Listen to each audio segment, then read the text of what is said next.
Let's talk about the danger of a lazy mind. My name is Mwai, and thank you so much for tuning in into this video broadcast.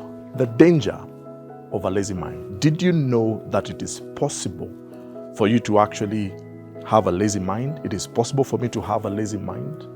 See, God has given us a precious gift that we call the mind. But this mind must be taken care of, must be exercised if we are going to experience quality of life.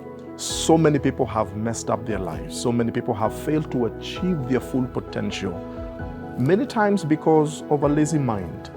Here's the danger. A few dangers of a lazy mind is that when you have a lazy mind, it means that you refuse to use your mind, you refuse to exercise your mind, you refuse to think through stuff, you refuse to reflect through life, you refuse to engage your mind on important aspects of your life. So you become probably sometimes you lose momentum in life and you're not able to achieve your full potential because you refuse to engage your mind. You could have been better. God gave you a beautiful mind, but you could have had a bigger life, a better life, but because you refuse to engage it, then you miss out on releasing your full potential.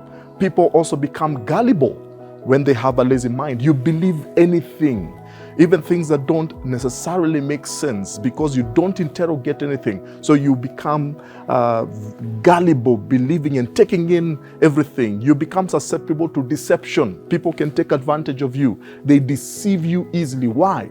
Because you fail to think through some of the things, some of the information that you actually come across.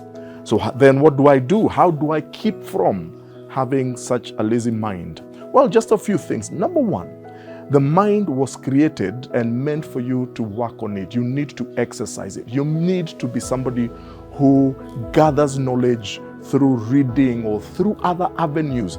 Are you gathering? Are you growing your knowledge base? Are you gathering information? Are you taking in and are you feeding your mind on things that are good, things that are pleasant, things that are what things that have been tried and tested? It is important for us, for every step of life. You have to keep growing your knowledge base. You have to exercise your mind. And that is why we encourage people, please read, please study, go to school if you have to, so that you exercise that mind that God gave you. But then the second thing that is also very, very critical, where the mind is concerned, that I must engage in constructive thinking. Constructive thinking. You will be amazed sometimes when you slow down and just for you to think through life and maybe think through certain concepts, you have to be innovative, creative thinking. You have to keep innovating, building, creating stuff. I don't know what your line of engagement is, but in every line of career, in every line of engagement, you must find creative ways of using your mind. That is why God gave it to you, and you'll be amazed at the potential that it has. People who are constantly creating stuff and innovating things are using their minds creatively. And the amazing thing about the mind is that it is inexhaustible. Its potential is actually inexhaustible. But then the third thing that is also very, very critical and important is that you must also learn to rest your mind. Learn to rest your mind. We live in very hard times. We're busy. All of us are always busy. We're always engaged in this and that and whatever. But I need to also find time to rest my mind. How do I rest my mind? I must find a hobby. I must find things that take me away from just the regular things that I do on a daily basis, and just engage in those kind of things and just rest my mind, slow my mind down. Take time to reflect, take time to pray, take time for solitude so that your mind can rest. Make sure that you sleep well in the night, make sure that your body is getting enough sleep. You rest your mind. And when you do those things, you will keep away from the dangers of a lazy mind.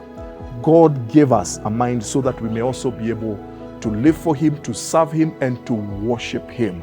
And so that when this life is over, when you stand before Him in judgment, you'll be able to give a good account of what you did with your time on earth. It is your responsibility. Nobody can think for you.